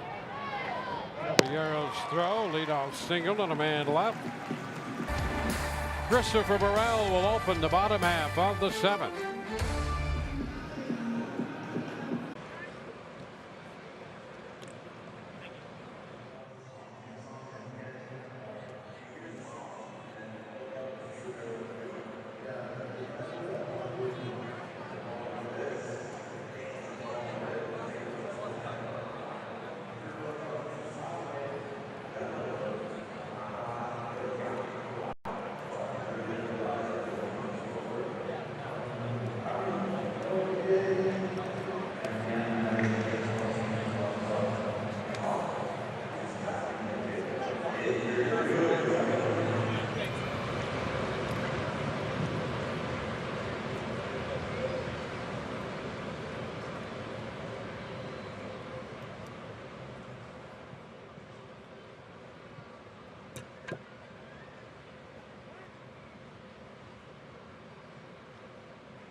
Well, listen, it's been all Angels here this afternoon as they lead at 10-1 as we head into the home half of the 7th inning. It was a 2-1 game through 4 innings, but a 4 home run, 8-run 5th inning for the Angels. 2 of those home runs in that inning coming from Jo Adell, and they took complete control of this game. Jose Soriano through 6 innings, giving up the 1 earned run, has walked 3 guys, but it's been able to pitch around that.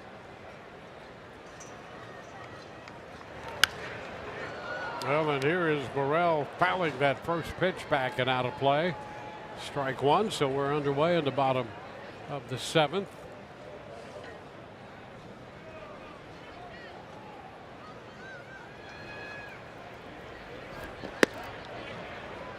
There's a strike. Soriano down the middle part of this game.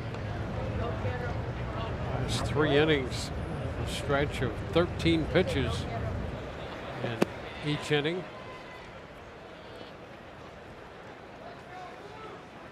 Threw a double play ball to get out of the 6th with the 13th pitch in that frame. 1-2 the count right now.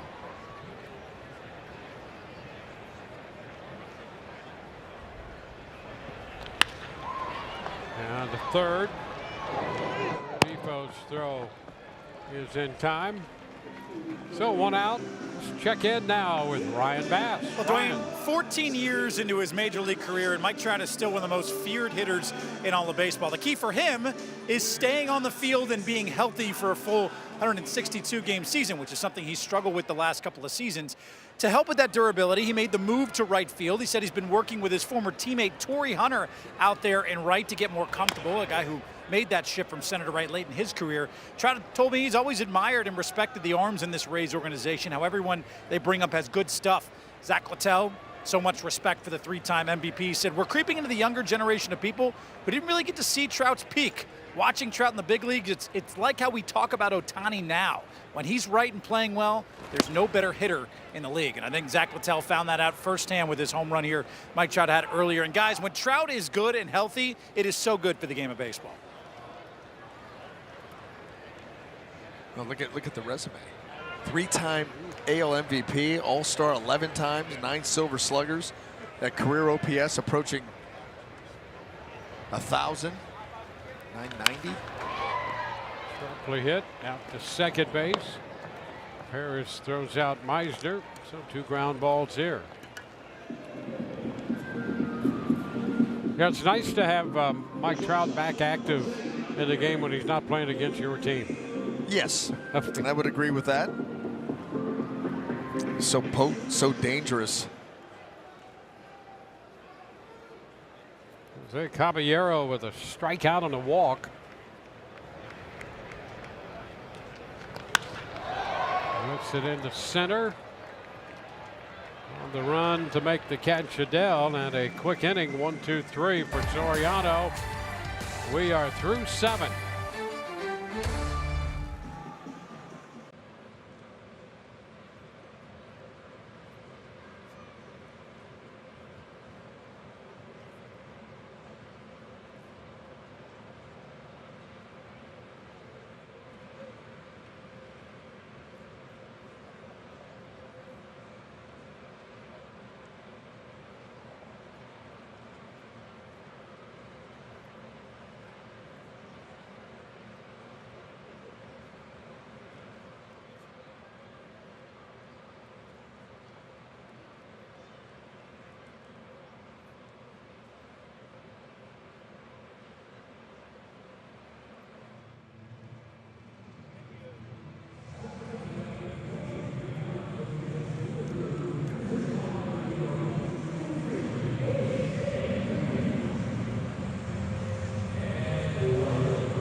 Riz Baseball brought to you by Advent Health, official champion of the human spirit. Learn more at adventhealth.com. And by GTE Financial, celebrating 90 years of going beyond money. Thank you, Tampa Bay. Hey, would that be Rich and Doug out there? Potentially. Enjoying the sun rays. Yeah, spend a little time in the lounge. Go out and get even up the tan. Have a tall boy. Yeah, Wechter's in there somewhere. Want to know the count? Garrett Clevenger, the new pitcher on the mound. 2-0. You can hear the empties rattling around now.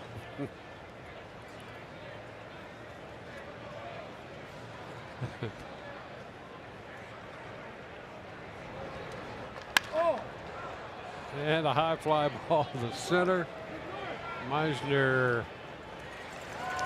looking right up into that sky, using his glove to shade, and makes the catch. Left fielder, Taylor Ward. Well, here is Taylor Ward.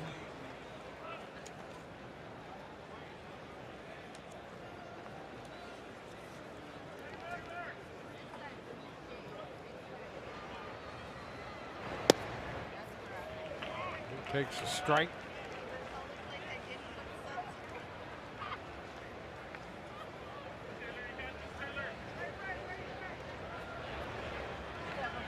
Ward 3 for 4 on the day. It's 1-1.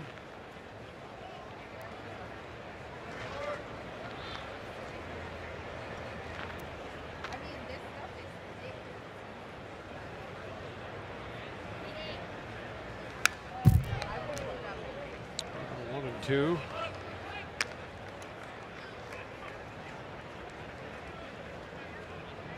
Clevenger last worked Sunday in the Rangers series in Arlington. Gave up a home run to Corey Seager. 2-2.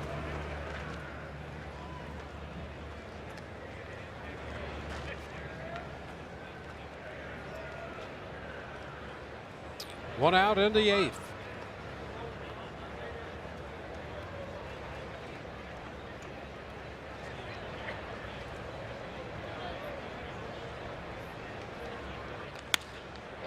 Fly ball right center field, and that's Mangum to make the grab. 2 up, 2 down. Rays Live, the post game presented by Advent Health, immediately following our game coverage, so stay tuned for that. Rich and Doug along. We'll hear from Kevin Cash, interviews from the clubhouse. Rays wrapping up this series against the Angels. Luis Rengifo. Ball, no strikes.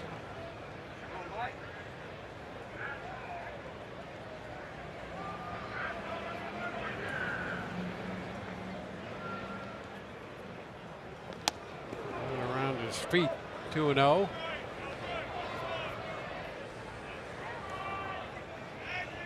Got post game coming up. There you go. That's what's going to happen. Pre-game, post game, they cover it all. And the post game will be coming up. Fly ball into left. Morel is there. The 3 fly ball outs in the 8th. Mangum will open the bottom of the frame.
Well, a peek into the Rays dugout, and we find Taj Bradley there. He'll be opening the series against the Braves.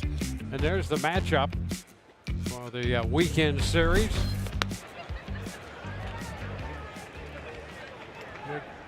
Mangum leading off here in the home half of the 8th. Bradley against Elder on Friday. So tomorrow night with Atlanta in town. Mangum pulls it foul. It's 1-1.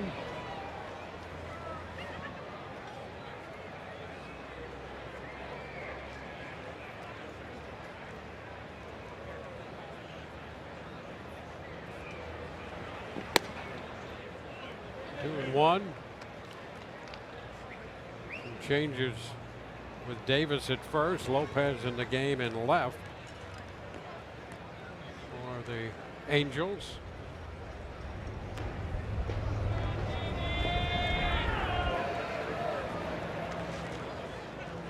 Rays have been held to 4 hits.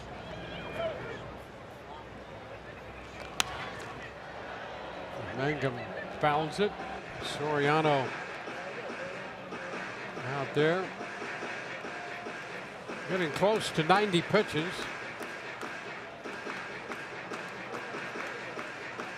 Well, he's been super efficient, able to get into the bottom of the 8th here. A lot of that having to do with those ground ball double plays. Yep. Just a run on 4 hits.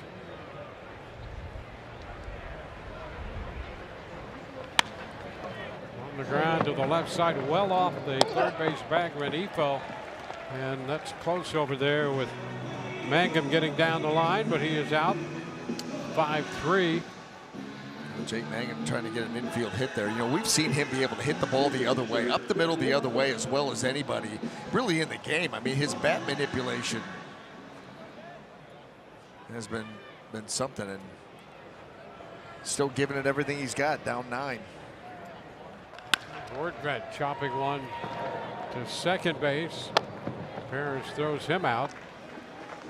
So a couple ground balls, and now with the bases empty and 2 gone, Curtis Mead will bat. Here's another look at Mangum getting down the line. Boy, he's sniffing an infield hit. Not quite.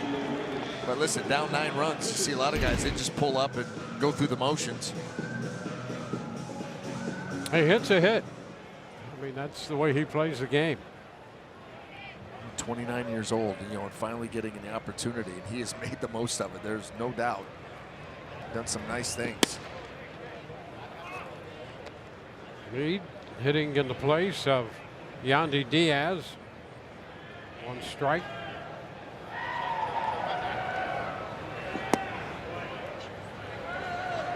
One and one.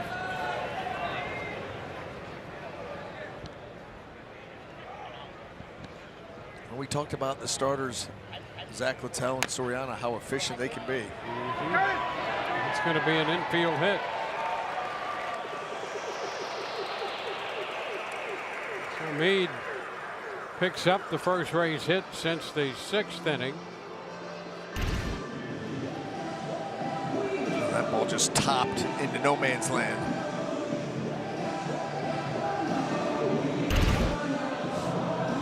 Well, the pitch count's a little over 90, and there's Ron Washington making the slow walk to the mound.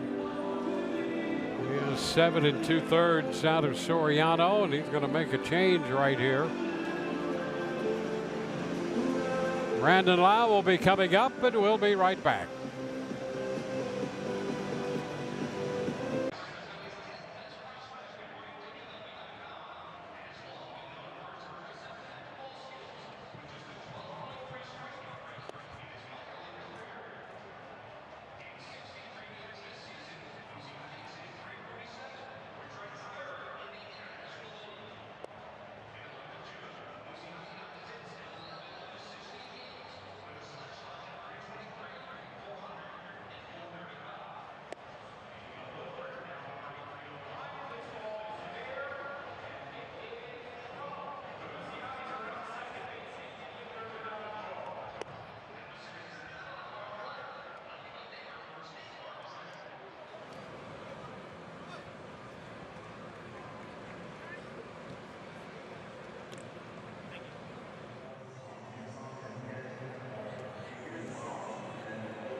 Don't forget, tomorrow coming up, Rays Live, the pregame presented by Canes.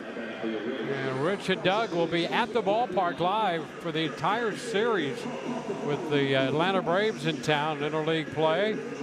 We'll hear from Taj Bradley, and you'll get a chance, maybe up close and personal, with Rich and Doug.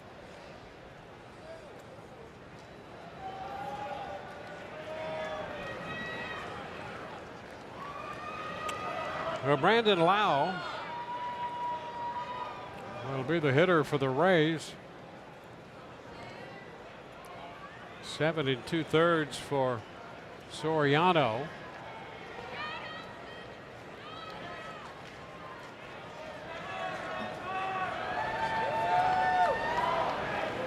Ryan Johnson, the new pitcher.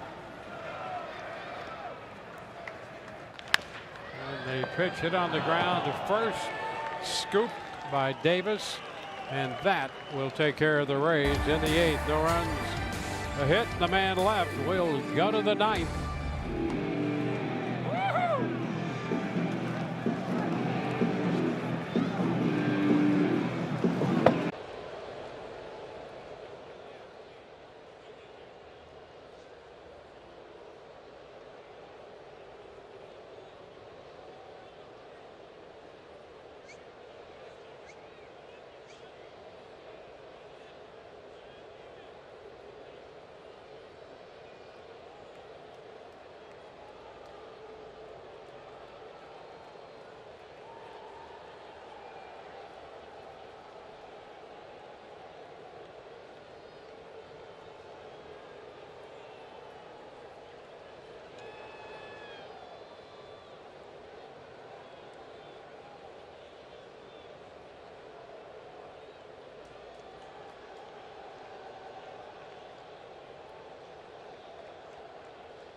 We go to the 9th inning. Mike Trout, who homered back in the 5th inning when they scored 8 times to break this game wide open. It was 2-1 at the time, 10-1 now.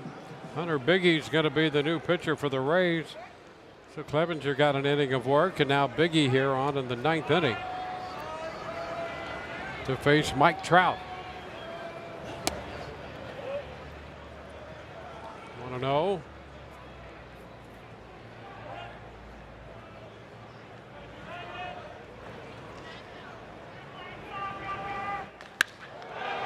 Fly ball, right center, and that ball is going to carry out. On the 1-0 pitch, Trout hits his 2nd home run of the day. Hit one down the right field line in the 5th inning and takes this one out to right center field.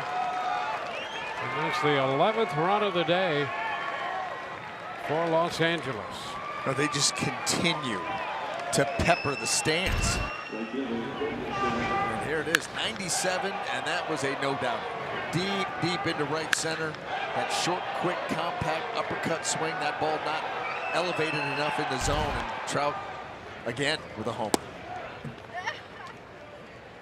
Well, the first pitch, Jorge Soler takes it down. Right there, you see that 27th time he's hit 2 homers in a game. You've got 3 Angels in the lineup today that have hit 2 home runs today. You have one guy in the lineup, Jo Adell, who hit 2 home runs in the same inning. Been a nightmare day here for the Rays pitching staff.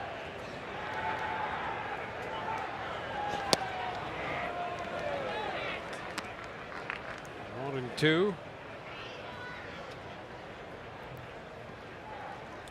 63 players have hit 2 home runs in an inning, and 4 have done it a couple times. Rooker, the last man to do it last May.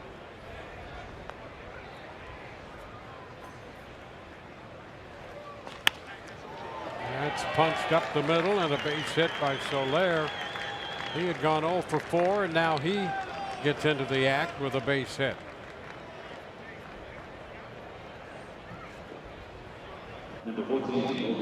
So every spot in their lineup has reached base. The only spot without a hit would be Paris, who reached on an error in the 5th. Logan O'Hoppe went 3 for 4. And he takes this one upstairs, 1-0.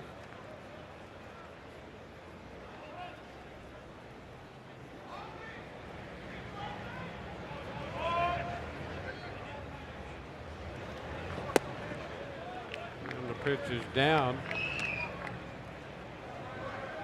Well,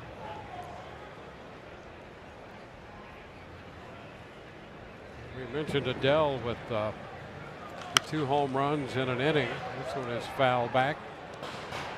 The Angels have had a couple other guys do that, including Kendrys Morales in 2012. And if you go back to the mid-60s, Rick Reichard did in 1966.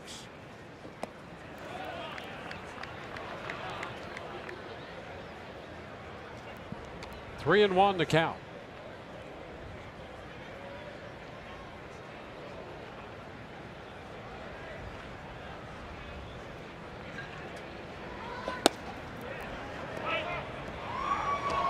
Now a full count.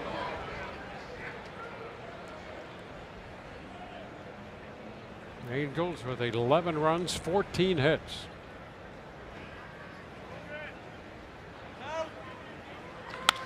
Ground ball towards short. Out at second, over to first, and they get the double play. So they erase Soler as O'Hoppe grounds into 2. A pretty routine here. Caballero down the flip and gives Brandon a full head of steam over to first base and get him by a half step.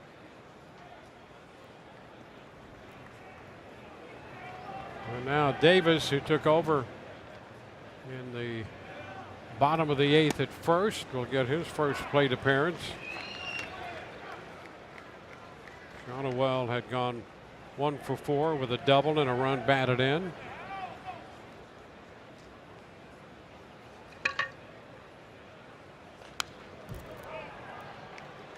Into the screen it goes, foul. 0-2.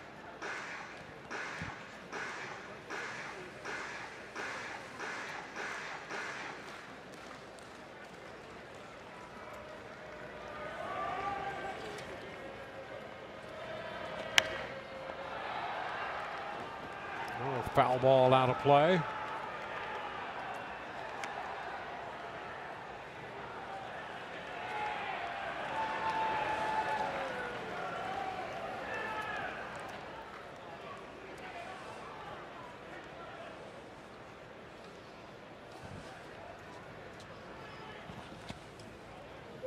One ball, 2 strikes.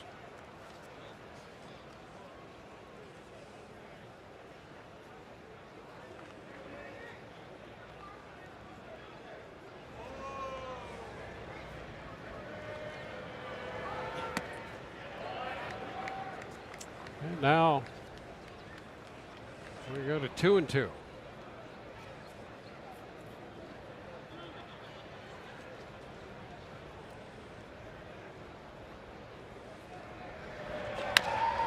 Tap left side into the glove of Caminero and across to Aranda. A run on the home run. We go to the bottom of the 9th. 11-1 Los Angeles.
Getting into the bottom of the ninth inning, it's been all Angels. They lead it 11-1, and you go back to that fifth inning, an 8-run fifth inning highlighted by 4 home runs. How about 2 of them by Jo Adell? One of 3 Angels with 2 homers on the day. He had his in the same inning. The 8-run fifth. He got a couple of pitches out over the plate, didn't miss either one of them, and that's been kind of the story of the day. Angel hitters taking advantage of Rays pitchers' mistakes, and they've had a big day, including Jo Adell there, a couple of homers and 4 driven in. Junior Caminero takes that first pitch inside, bottom of the ninth underway.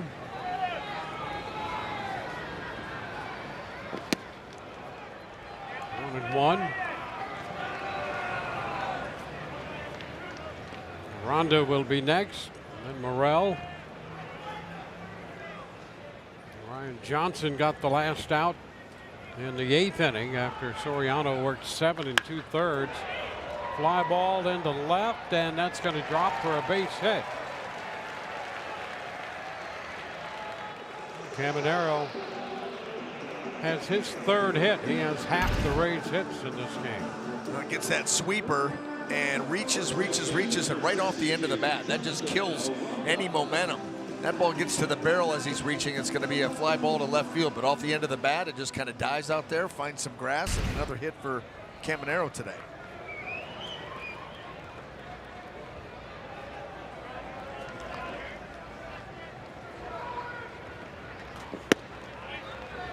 Ronda looks at a strike.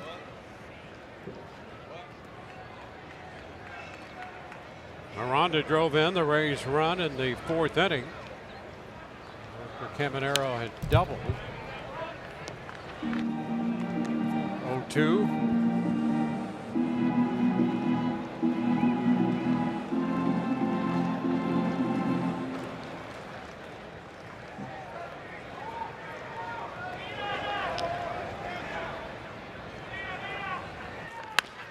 Chopper down to first. They'll go to second out there, and the return with the pitcher Johnson covering, and they get the double play started by the first baseman Davis and completed with Johnson over at first off the mound. Is that 4 double plays now? Ground ball double plays? Well, they had a double play, 4-6-3 in the 4th, a 4-6-3 in the 5th, and now a 3-6-1 here in the 9th inning. And a big cut and a miss by Morel. They had one in the 6th too. And then that one in the 6th inning. Yeah, they had double plays 4th, 5th, and 6th innings, and now one in the 9th. That was something that you expect out of a guy like Jose Soriano. I mean, we talked about his ground ball rate, his ability to go get a ground ball double play when he needs to. He did that 3 straight innings. Wow. Been that kind of a day.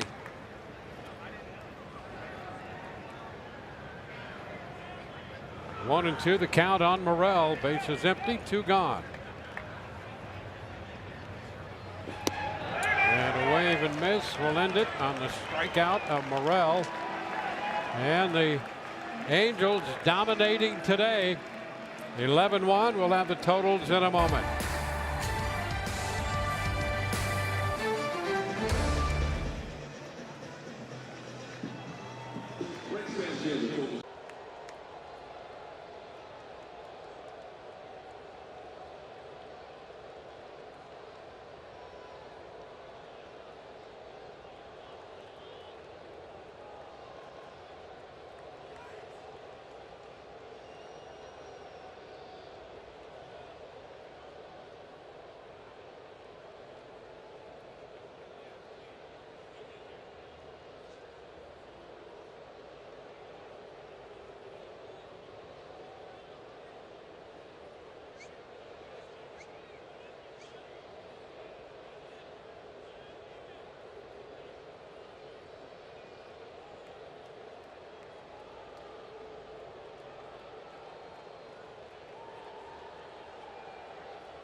All Angels, the 11-14-1.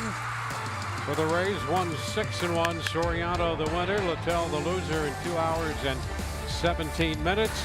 For Brian Anderson and the rest of our crew, Dwayne Stats. Hope you've enjoyed the telecast, if not the outcome. Rays Live, the postgame with Rich and Doug coming your way next. We will see you tomorrow when the Rays open their series.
Well, the Rays on the wrong side of history in this one. First time in 18 years, they surrender 4 home runs in 1 inning. An 8-run fifth dooms the team. They lose Game 3 and the series. The final score, Los Angeles Angels 11, Tampa Bay Rays 1. And with that, we welcome you back inside the FanDuel Sports Network studio. Another edition of Rays Live, the postgame, brought to you by Advent Health, alongside Doug Wechter.